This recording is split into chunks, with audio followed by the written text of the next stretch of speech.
온 땅이여 여호와께 즐거운 찬송을 부를지어다.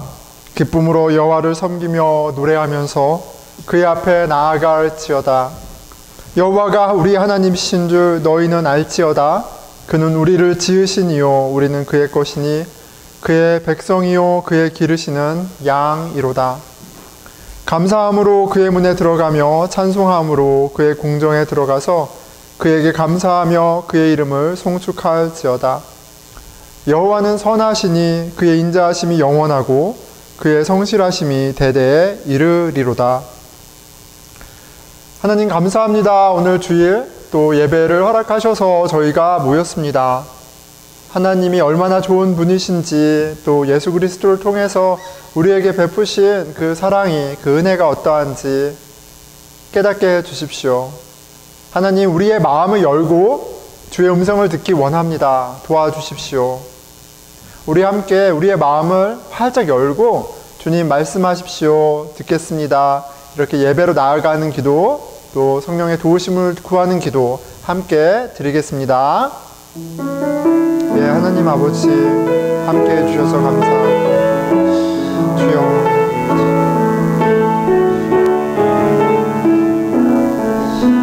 예, 주여 아버지,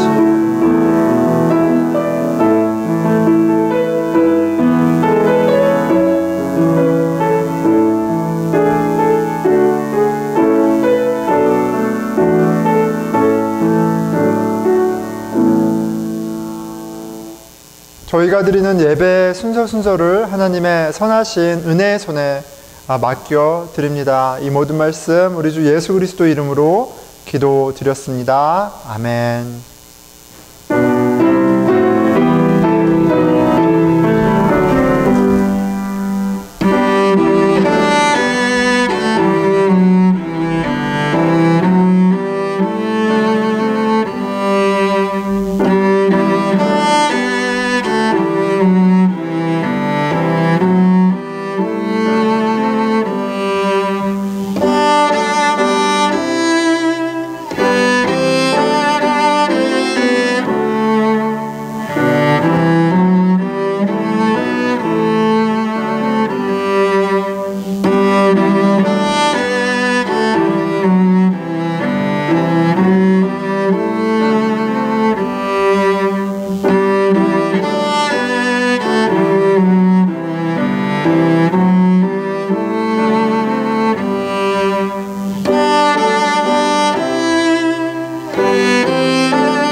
사도신경으로 신앙 고백하겠습니다. 전능하사 천지를 만드신 하나님 아버지를 내가 믿사오며 그 외아들 우리 주 예수 그리스도를 믿사오니 이는 성령으로 잉태하사 동정녀 마리아에게 나시고 본디오 빌라도에게 고난을 받으사 십자가에 못 박혀 죽으시고 장사한 지 사흘 만에 죽은 자 가운데서 다시 살아나시며 하늘에 오르사 전능하신 하나님 우편에 앉아 계시다가 저리로서 산자와 죽은 자를 심판하러 오시리라.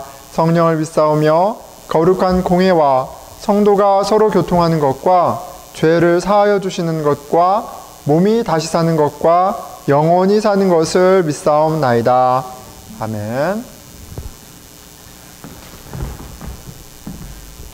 예, 하나님 아버지 감사합니다. 오늘 저희에게 이렇게 아름다운 날을 허락하셔서 저희가 또 모여서 예배드립니다.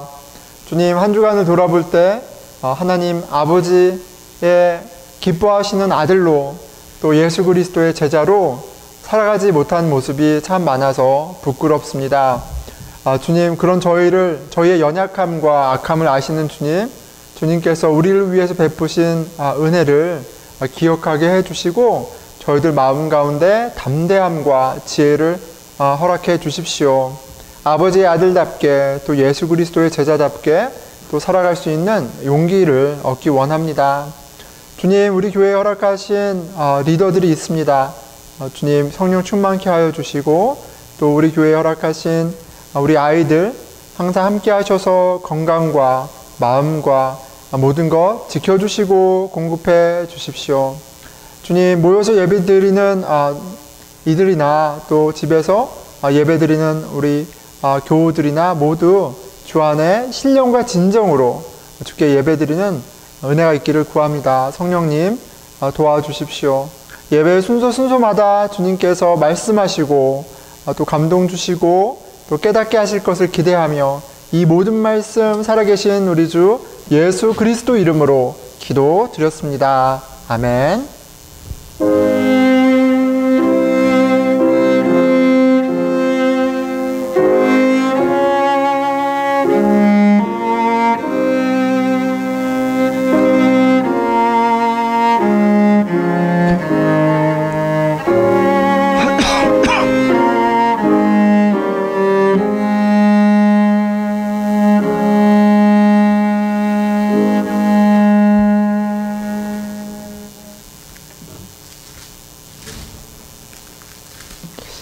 만복의 근원 하나님, 온 백성 찬송 드리고 저천사여 찬송하세.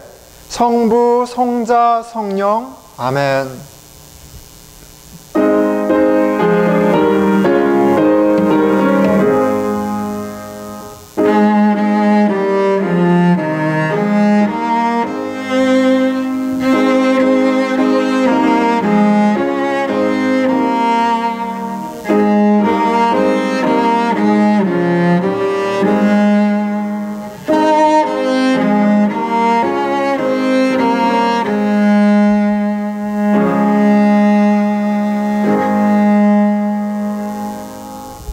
하나님 감사합니다. 저희로 당신의 것이 되게 하셨습니다. 저희가 드리는 예물만이 아니라 저희들의 생명과 우리 가족과 우리 공동체, 직장, 만물이 주의 것임을 고백합니다.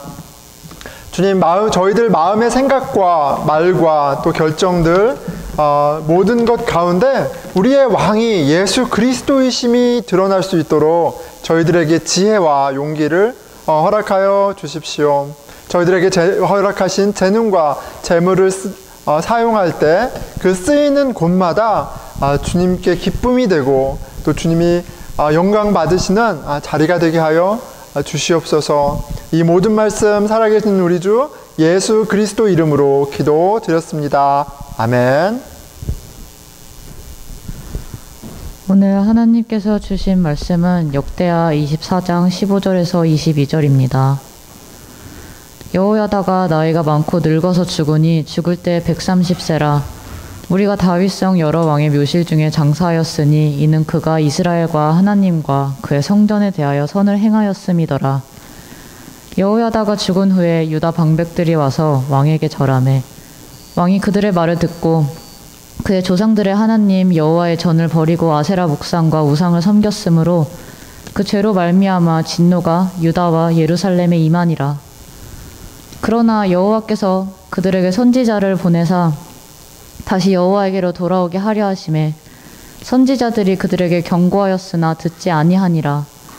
이에 하나님의 영이 제사장 여호야다의 아들 스가랴를 감동시키심에 그가 백성 앞에 높이 서서 그들에게 이르되 하나님이 이같이 말씀하시기를 너희가 어찌하여 여호와의 명령을 거역하여 스스로 형통하지 못하게 하느냐 하셨나니 너희가 여호와를 버렸으므로 여호와께서도 너희를 버리셨느니라 하나 무리가 함께 꾀하고 왕의 명령을 따라 그를 여호와의 전뜰 안에서 돌로 쳐 죽였더라. 요아스의 왕이 이와 같이 스가랴의 아버지 여호야다가 베푼 은혜를 기억하지 아니하고 그의 아들을 죽이니 그가 죽을 때 이르되 여호와는 감찰하시고 신원하여 주옵소서 하니라. 하나님의 말씀입니다.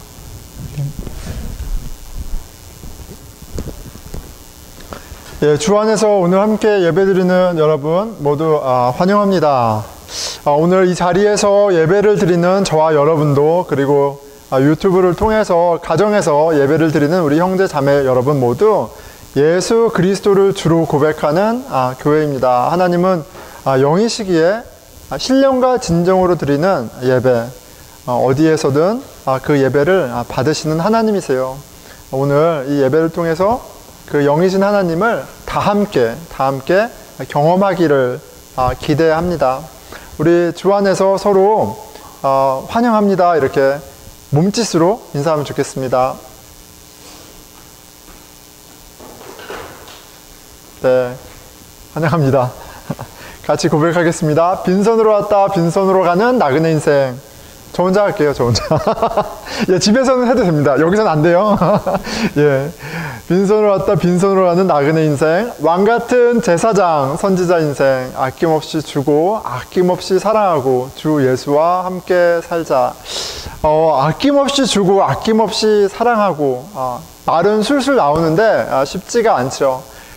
오직 아낌없이 주고 아낌없이 사랑하신 그 은혜의 하나님, 예수 그리스도가 왕 되신 그런 삶을 살아갈 때 우리에게 가능하게 하시는 형통한 삶임을 믿습니다. 우리 함께 그 복된 삶을 살아갑시다. 할렐루야.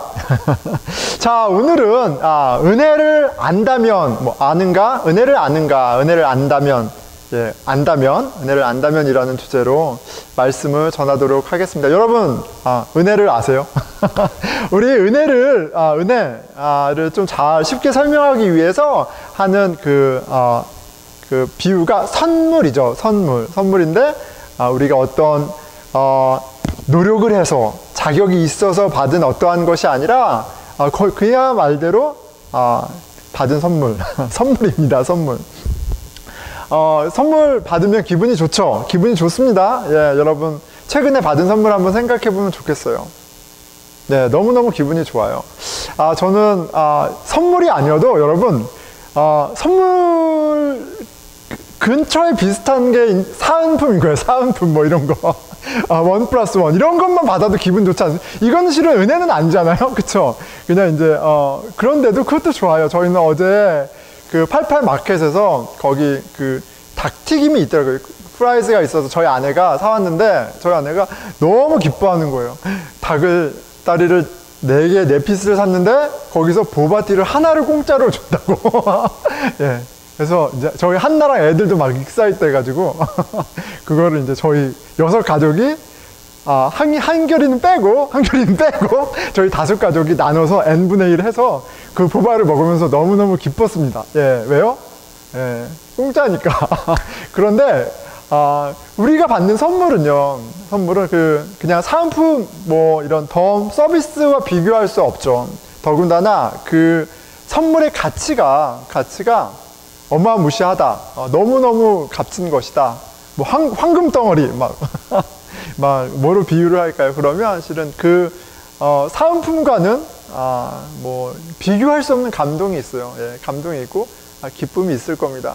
여러분 한번 그 감동을 떠올려 보세요. 얼마나 그 은혜가 있다면, 은혜를 안다면, 은혜를 기억하며 산다면 삶이 얼마나 풍성하겠어요. 저는 이렇게 나의 선물이야 라고 생각할 때 가장 많이 떠오르는 건 아이들인 것 같아요. 저희 첫째 한나가 요즘 이제 부쩍 커서 말을 참 안 듣습니다. 예, 말대꾸도 하고 그래서 알규도 하고 그리고 또 바른 말을 잘해요. 저한테. 그걸 잘 지적합니다. 하지만 뭐 저 힘으로 누르죠. 이렇게 해서 마음도 상하고 하는데 제가 종종 저희 한나한테 하는 말은 한나야, 아빠는 너가 아빠의 첫째 딸이어서 하나님께 너무너무 감사해. 한나, 너는 하나님이 우리 부부에게 주신 첫 번째 가장 큰 선물이야. 이렇게 얘기를 해요. 예. 그러면 한나가 마음이 약간 부드러워집니다. 제가 뭐 그걸 노리고 한 얘기는 아니고 정말 한나를 생각할 때 그래요. 그렇고 지금 저희 막내 한결이가 이제 아직 이제 막 일어나려고 막 하거든요. 하는데 이제 한결이를 목마를 딱 태우면 진짜 이렇게 아주 이렇게 부드러운 목도리를 한 것 같아요. 아이를 이렇게 하면. 그래서 이렇게 딱 붙잡고 있으면 막 따뜻하고 말랑말랑해요. 뭐 침도 흘리지만 그러면 이렇게 하면 저는 항상 그 한이 한 소리는 잘 기억이 안 났는데 한나 그만했을 때가 생각이 나요. 제가 그 한나를 그 말랑말랑한 애를 목마를 태우고 막 이러던 때가 기억이 나고 그러면서 딱 이렇게 보면 아우 언제 이렇게 컸나 하는 생각에 예, 눈물이 납니다. 눈물이 나요. 시집을 어떻게 보낼지 모르겠어요, 벌써. 예. 한나가 선물이라는 사실을, 나처럼 자격 없는 사람에게 이런 딸을 주시다니 생각할 때마다, 그 은혜를 기억할 때마다, 이렇게, 마음이 뭉클뭉클 합니다. 자, 그런데, 아이를 기르시는 분들도 그렇고, 앞으로 아이를 기르실 우리 분들도 그렇지만, 선물인데, 한나만 선물이 아니죠. 한이도 선물이고요. 한 소리도 선물이고요. 한 결의도 선물이에요. 그런데 이거 너무 쉽지 않습니다. 예, 이렇게 보고 감동을 받는 순간보다는 막 스팀이 올라갈 때가 훨씬 많아요. 훨씬 그게 스팀 10번, 감동 1번, 막 비율이 이 정도 되는 것 같아요. 그래서 쉽지 않습니다. 그래서 그게 이제 매일매일 삶이죠. 매일매일 삶이고, 지난주에는 제가 저희 부대에 어떤 서류 할 일이 있어서 저희 애드미니스트레이터, 행정관에게 이메일을 보냈어요. 근데 이제 너무 사무적이잖아요. 그래서 사무적인 이메일 하나 보내고 따로 개인적인 이메일 보냈어요. 거기서는 뭐 sister, 베가 이렇게 부르거든요. 사무적일 때는 뭐 step surgeon 하고 딱 이렇게 하는데, 여기서는 이제 막 그렇게 해요. 그런데 이분이 아이가 이제 대학을 갔거든요. 아이 둘이. 그런데 저희랑 비슷하게 아이를 낳으셨어요. 그래서 막둥이를 낳으신 거예요. 그래서 일단 뭐 임신하셨을 때도 너무 당황하셨고, 근데 이제 다 아이를 키우셨는데 이제 다시 시작이잖아요. 그리고 그래서 막 이렇게 좀 쉽지 않을 것 같아요. 제가 막, 너 얼마나 쉽지 않아. 참, 격려한다. 아이는 잘 먹니? 뭐 이렇게 막 편지 썼는데, 그분이 저한테, 목사님이 더 힘들죠? 이러면서 저한테 아이 넷을 어떻게 키워요? 막 그러면서 막 이렇게 애쓴다고 저한테 또 위로의 편지를 답장을 주셨어요. 근데 거기에 한 단어가 딱 눈에 띄는데, 너무 이게 딱 맞는 것 같아요. bitter sweet. bitter면 쓰다는 말이잖아요. sweet은 달콤하다는 건데, bitter sweet이라는 표현이 있더라고요. 그래서, 뭐 달콤하지만 아주 쓰지만 달콤한 그런 시간을 보내고 있겠네요. 뭐 이렇게 이제 표현을 했는데 그게 와 닿았습니다. 하나님의 은혜가 없어서가 아니고요. 하나님의 은혜고 은혜와 함께 있지만 그래도 비러한 그 어떤 스트럭을 하는 부분은 우리가 육신을 입고 있는 가운데, 또 우리가 그 연약한 가운데 계속 좀 같이 가는 것 같아요. 자, 그런데 소망이 있죠. 뭐냐면 아이들이 지금은 이제 뭐 어려서 힘들지만 자라난다는 거예요. 아이들이 지금은 이제 막 서로 너무 많이 싸워요. 매일 하루에 12번씩 막 싸우고, 막 아빠 뭐 얘가 어땠어요 저땠어요 막 너무 진짜 말도 안 되는 것 같고 싸우고, 그 노이즈가 너무 심해서 스트레스를 받거든요. 예, 그래서 뭐 집에 가면 저희 아내가 저를 붙잡고 애들 좀 어떻게 해보라고 그러면 저는 다짜고짜 오자마자 이제 애들 다 무릎 꿇히고 손 들라고 그러고, 막 너희들 어떻게 싸울 수 있어 막 이렇게 하지만 그래도 소망이 있습니다. 예. 아직 어리고 연약하지만 잘하고, 생각이 자라나고 지각이 생기고, 감사한 것들을 알게 되고, 그렇게 되면 싸우는 날보다는 서로 돌보고 서로 힘이 되는 날들이 많겠죠. 예, 많을 겁니다. 아직은 아이들이 엄마 아빠의 은혜, 자기 형제들이 얼마나 하나님이 주신 귀한 선물인지 아는 지각, 이런 걸 기대하기는 어렵죠. 예, 어렵지만 그런 것들이 자라나면 그렇게 성숙하면 우리 아이들도 크면서 엄마 아빠의 은혜, 또 하나님의 은혜를 알수록 더 이제 사랑하고 섬기는 날이 오리라. 예, 이렇게 하나요? 소망합니다. 소망합니다. 자, 오늘 말씀을 통해서 우리도 그런 것 같아요. 우리도 하나님께서 이미 주신 은혜가 있는데, 또 은혜를 깨닫게 하시고요. 또 기억하게 하셔서 우리의 삶이 감사와 기쁨이 좀 더 넘치고, 서로를 좀 소중하게 여기는 그런 복이 있었으면 좋겠습니다. 그런 복을 기대해요. 아멘. 네, 아멘. 자, 오늘은 요아스 왕 이야기입니다. 요아스 왕. 여러분, 요아스 하면 뭐가 떠오르나요? 아무것도 안 떠오르죠? 안 떠오를 수 있어요. 자, 근데 오늘부터 요아스 하면 이걸 떠올리면 되세요. 하나님의 은혜, 이렇게 딱 기억하면 좋겠어요. 모든 왕들 가운데 이제 모든 인생과 하나님의 은혜의 손길이 있지만, 이 요아스는 너무나도 분명한 하나님의 은혜를 입고 이제 그 인생이 시작되고 왕이 되는 것을 볼 수 있습니다. 자, 그런데 요아스의 이야기로 가기 전에 이제 우리가 좀 요아스가 태어난 배경 좀 보면 좋겠어요. 그런데 그 배경을 보려면 실은 증조 할아버지 때까지 올라갑니다. 지난주에 우리가 여호사밧 이야기를 좀 했는데 여호사밧 왕이 참 잘했어요. 정치도 잘하고 종교 개혁도 하고 다 잘했는데 하나님께 범죄한 것이 있죠. 하나님께 잘못한 것이 있었어요. 그것이 무엇이냐면 하나님을 미워하는 사람과 짝짝꿍을 했어요. 친하게 지냈어요. 하나님을 미워하는 악한 아합 왕과 사돈을 맺었죠. 예, 북이스라엘이라는 나라와 이 남유다가 같이 사돈을 맺었어요. 국제관계 측면에서 이해가 가죠. 하지만 하나님이 이것은 나에 대한 범죄다 이렇게 분명하게 지적을 하십니다. 자, 역대하 19장 2절이에요.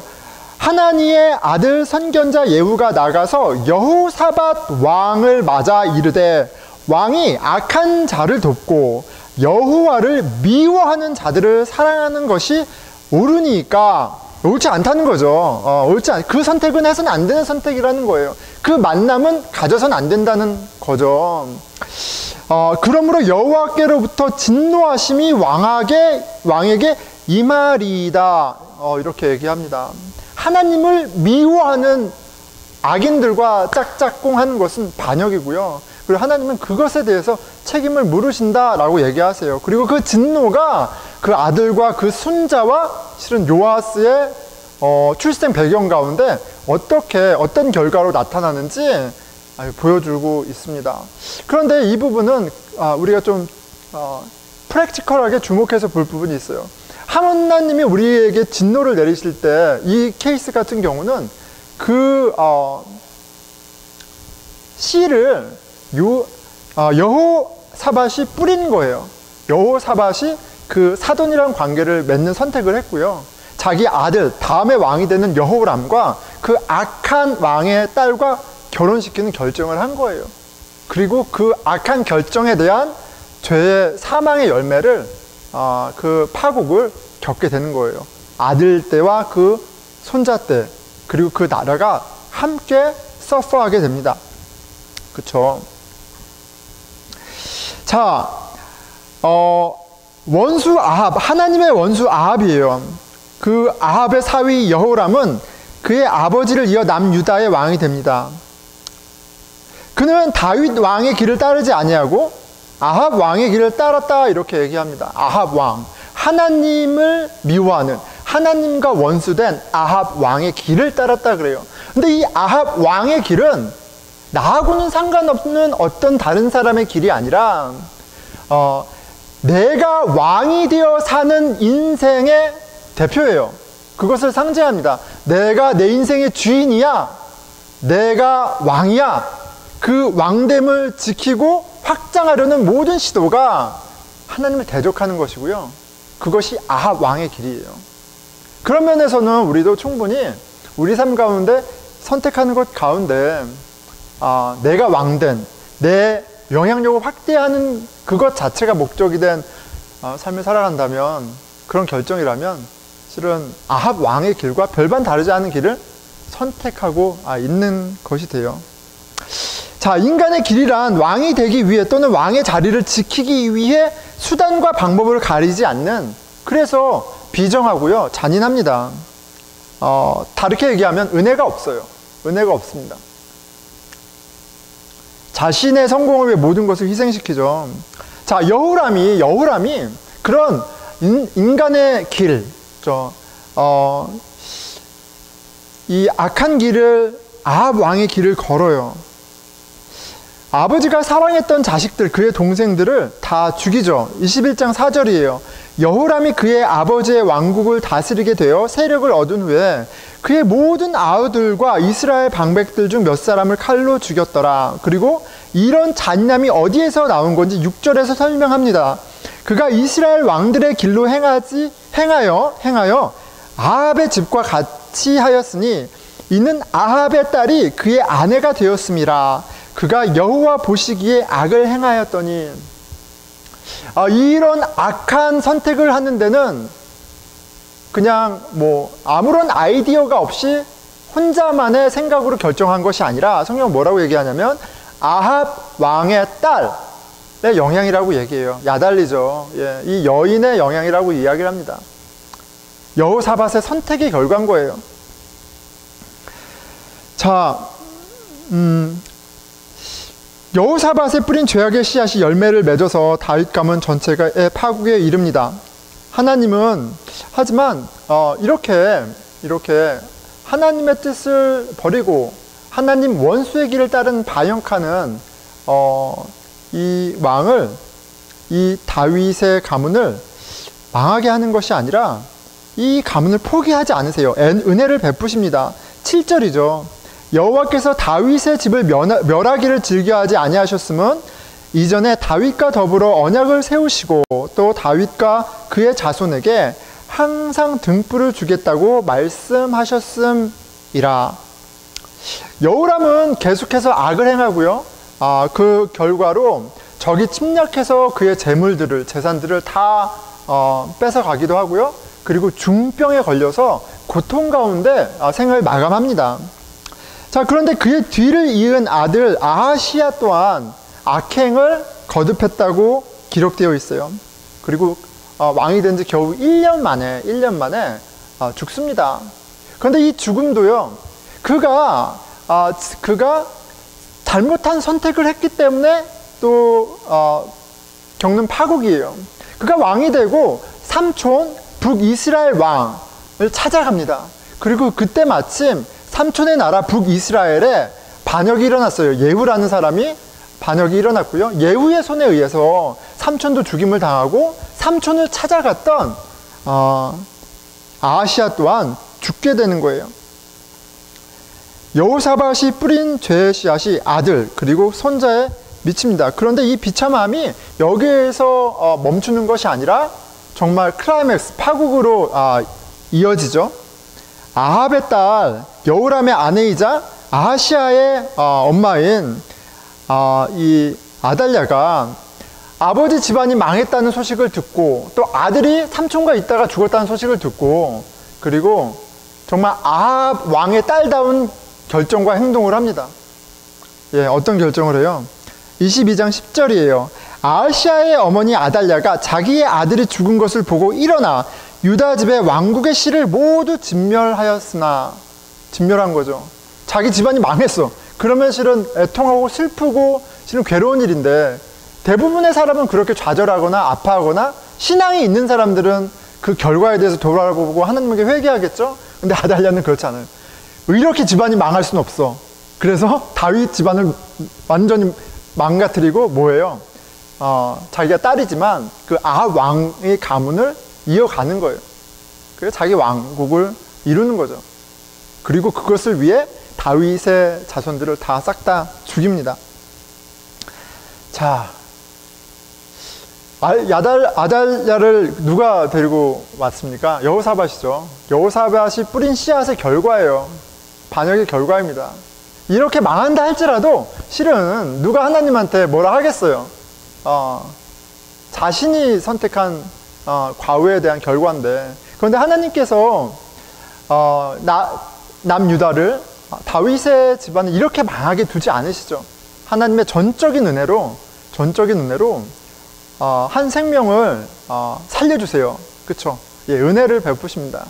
한 아이를 살려주세요. 왕자들 다 죽었는데 한 아이 살았어요. 그 아들의, 그 왕자의 이름이 뭐죠? 오늘 본문에 요아스예요. 요아스. 다들 막 죽어나가고 있어요. 아달랴가 보내서 다 죽이는데 이 요아스라는 그 왕자만 살았어요. 요아스와 유모만 살았어요.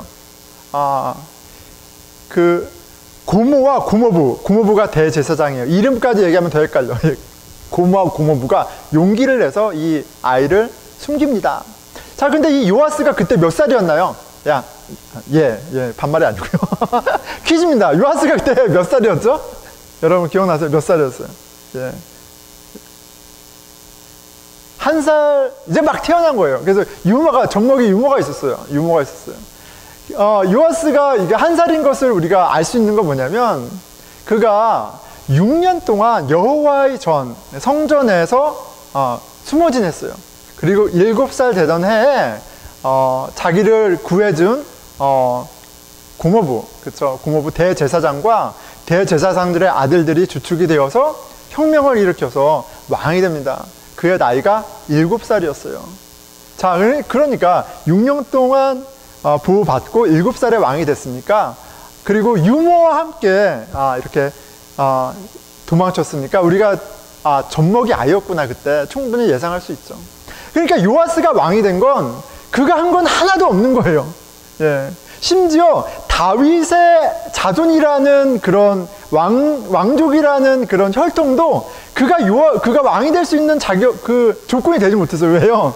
아달랴에 의해서 왕족은 다 죽임을 당하던 때예요.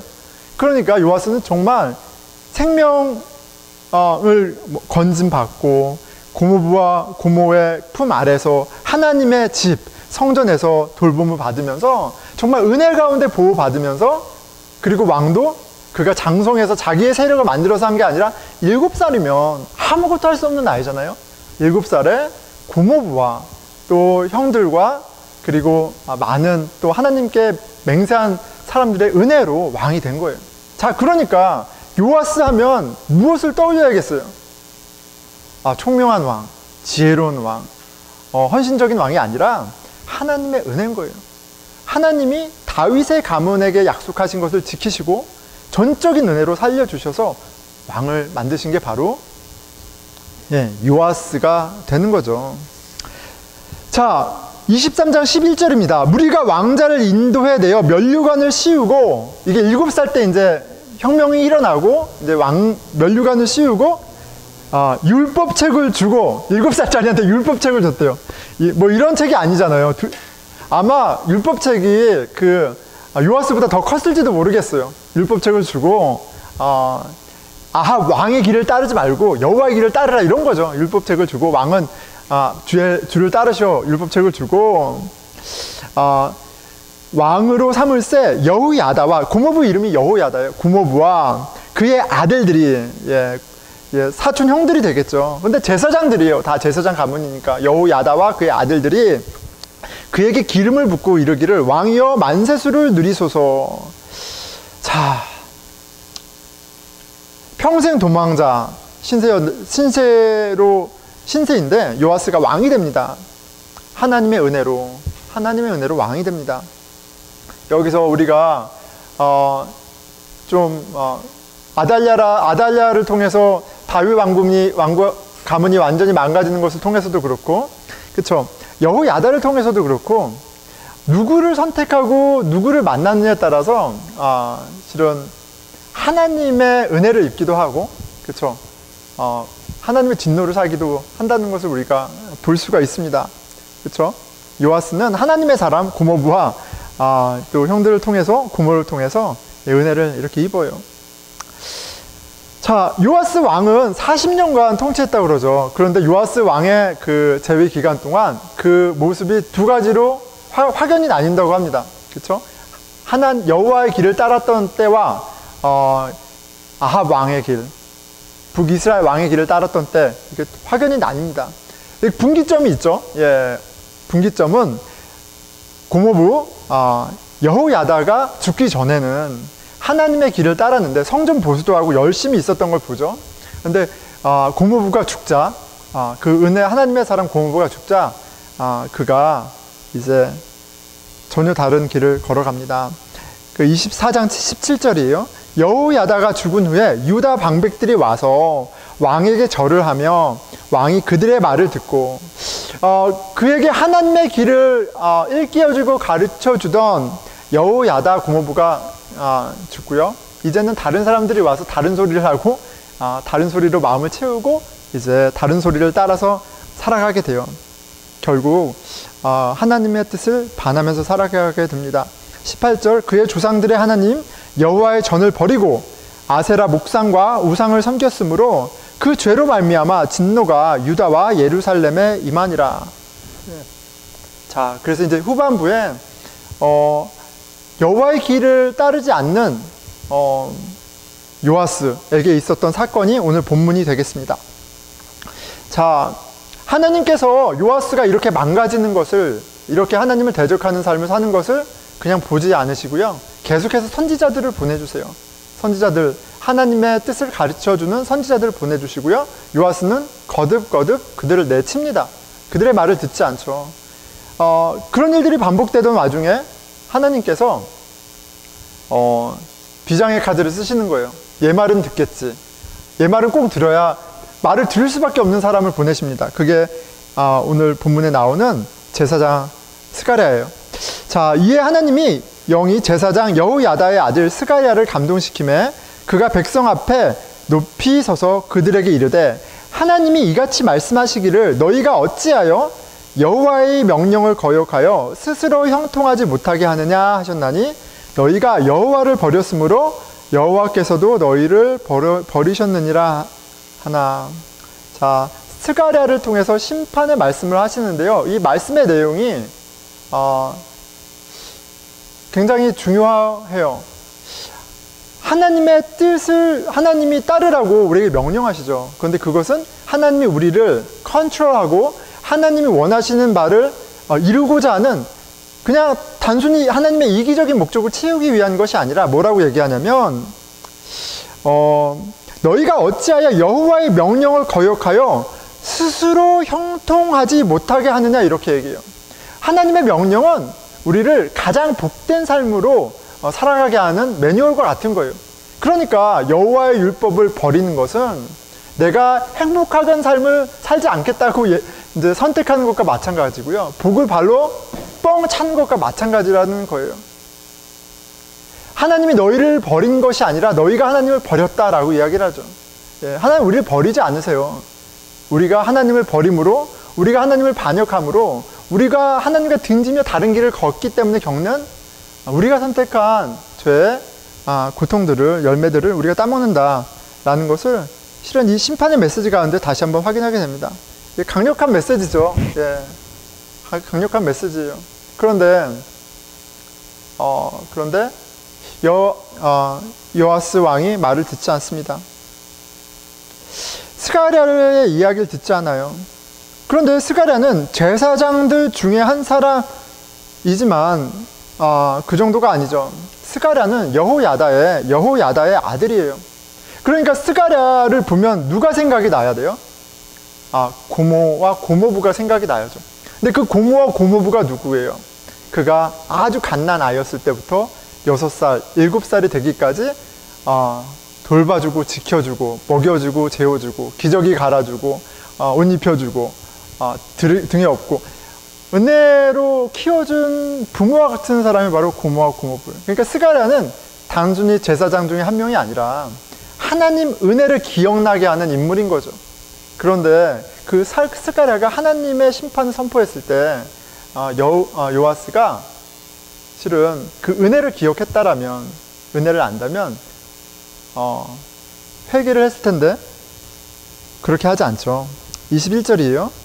무리가 함께 꾀하고 왕의 명령을 따라 그를 여호와의 전뜰 안에서 돌로 쳐 죽였더라. 스가랴의 죽음은 정말 원통한 죽음입니다. 예, 그쵸. 돌로 쳐 죽였어요. 이것은 은혜를 모르는 사람이 어떠한 사람인가, 그쵸. 은혜를 모를 때 사람이 얼마나 악해질 수 있는지 보여주는 대표적인 예입니다.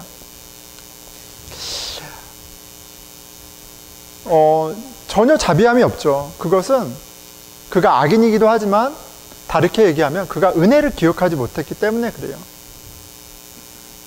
그리고 그런 면에서 악인은 나랑 너무 다른 사람, 정말 흉악하게 생긴 어떤 사람이 아니라 은혜를 기억하지 못하는 사람, 은혜를 기억하지 못할 때 우리의 모습이기도 합니다.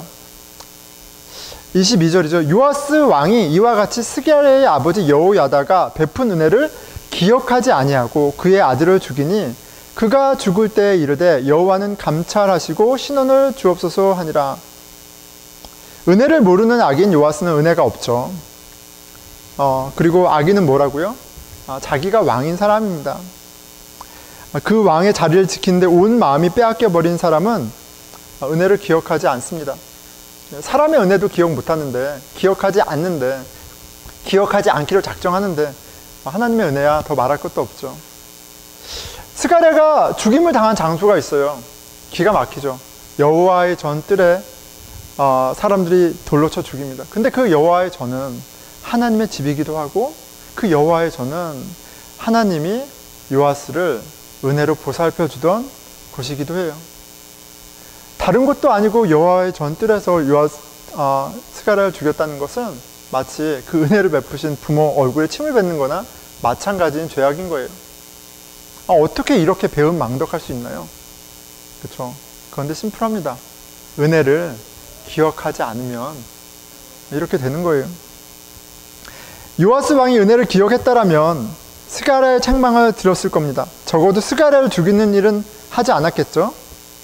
하지만 스가랴를 여호와의 전에서 죽이라고 명령합니다. 은혜를 몰랐기 때문이고, 그리고 악인이 어떤 대단한 나와 다른 사람이 아니라 은혜를 기억하지 못할 때 이렇게 악인이 되는 거예요. 자, 스가랴가 죽으면서 하나님 보시고 꼭 갚아주세요 이렇게 절규하죠. 제가 스가랴여도 원통할 것 같아요. 어떻게 너가 이럴 수 있어? 이런 마음이 있을 수 있고, 당연히 심판받아야 할 모습입니다. 그리고 하나님은 이것을 보셨고, 또 하나님은 그런 악한 다윗의 가문을 결국은 심판하십니다. 하지만 요아스를 살려주신 것처럼, 그 구원의 불을 끄지 않으신 것처럼 하나님은 그 구원의 불을 끄지 않으시고요, 결국 당신의 아들 예수 그리스도를 보내셔서 당신을 반역한 저와 여러분을 위해 대신 반역자의 형틀인 십자가에서 죽으심으로 이 스가랴의 신원도 들어주시고 또 우리에게 더 큰 은혜를 베푸시는 거예요. 우리가 예수 그리스도의 십자가를 보고 그 십자가가 우리 마음에 응할 때 우리는 다른 것을 깨닫는 것이 아닙니다. 하나님의 은혜를 깨닫게 되는 거예요. 그리고 다른 것이 아니라 그 하나님의 은혜를 기억할 때 그 은혜가 우리로 하여금 하나님 자녀다운 삶을 살아가게 하고 예수 그리스도 제자의 삶을 살아가게 하는 거예요. 자, 그러니까 은혜를 아는가, 은혜를 기억하는가, 이게 얼마나 중요한 질문입니까? 여러분, 은혜를 아세요? 은혜를 매일매일 기억하면서 살아가고 있습니까?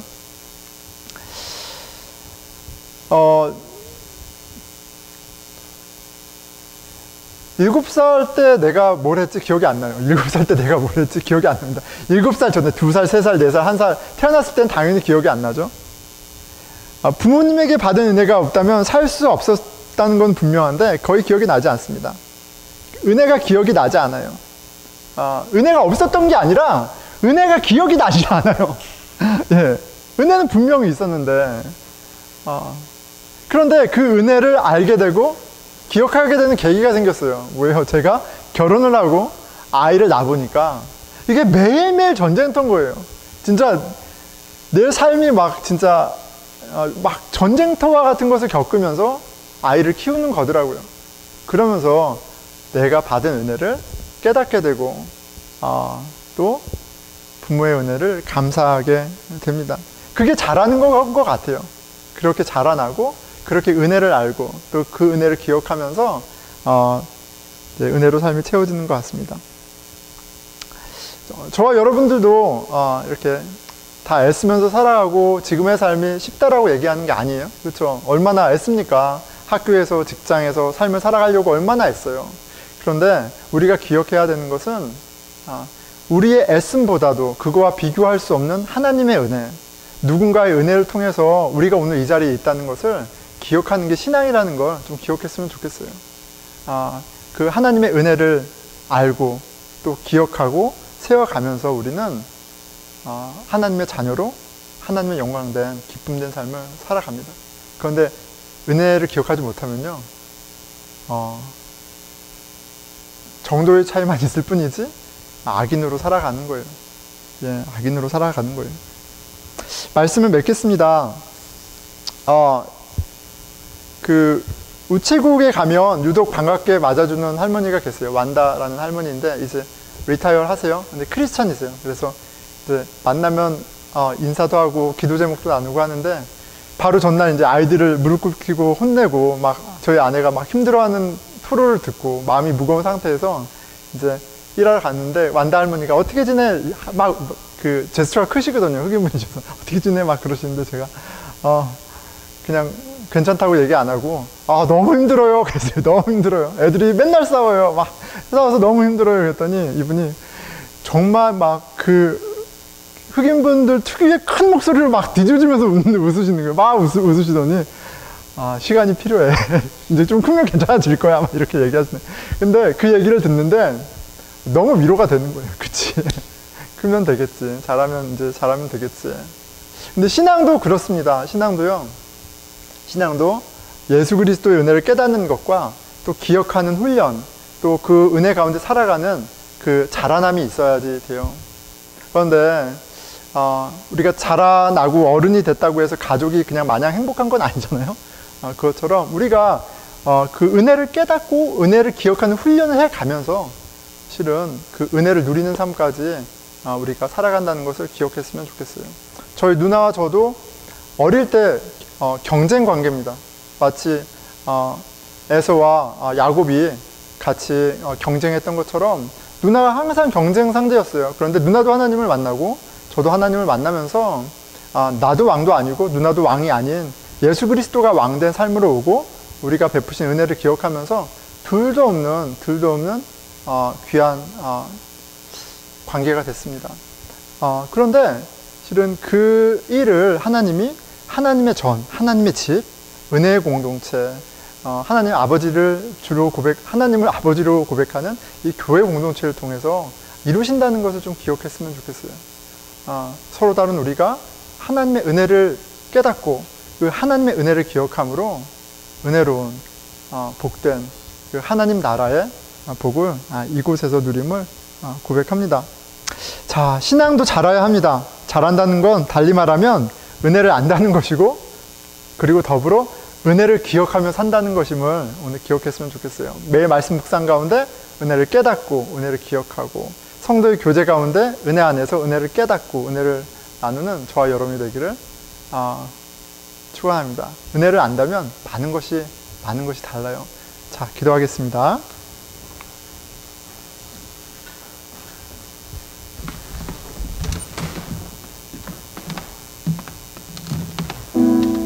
예, 하나님, 제 인생 가운데 많은 사람들을 통해서 베푸신 하나님의 은혜를 깨닫고 고백하고 기억하기 원합니다. 하나님이 하신 그 셀 수 없이 많은 일들을 기억하면서 우리 마음을 감사와 찬양으로 채우기 원합니다. 도와주십시오. 우리 같이 잠깐 기도하겠습니다.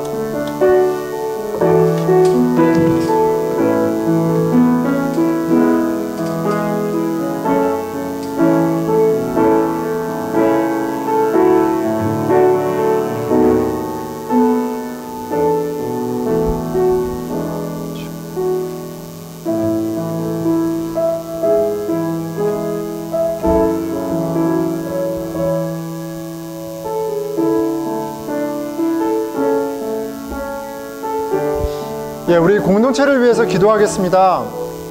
예수 그리스도를 주로 고백하는 사람들의 모임, 예, 하나님의 은혜로 한 가족이 되었습니다. 하나님의 은혜를 알지 못한다면, 하나님의 은혜를 기억하지 못한다면 더 이상 교회는 아닌 거예요. 주님, 이 공동체가 오직 하나님의 은혜를 깨닫고 또 그 하나님의 은혜를 서로 기억하며 이 땅 가운데 하나님의 나라를 이루는 공동체 되게 해주십시오. 그 은혜로 말미암아 서로 용납하고 그 은혜로 말미암아 서로 격려하고 은혜로 말미암아 서로를 지켜주는 공동체 되게 해주십시오. 우리 같이 기도하겠습니다.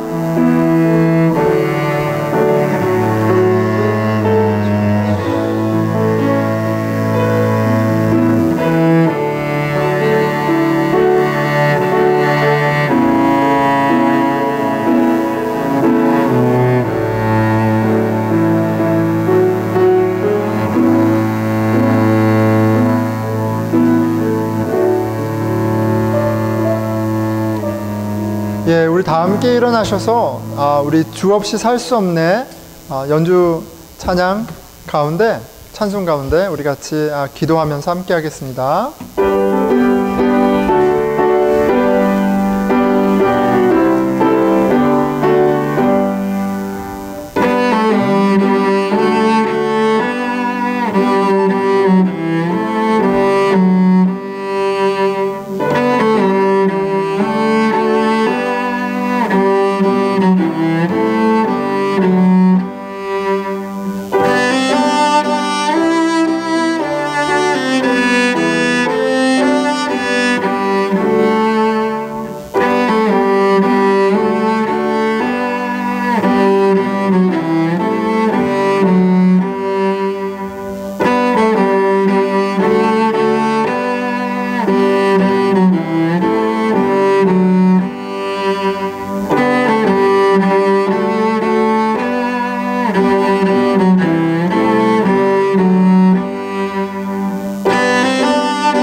이제는 우리 주 예수 그리스도의 은혜와 하나님의 사랑과 성령의 함께하심이 하나님의 은혜로 한 가족된 우리 공동체와 이제부터 영원히 함께하시기를 간절히 축원하나이다.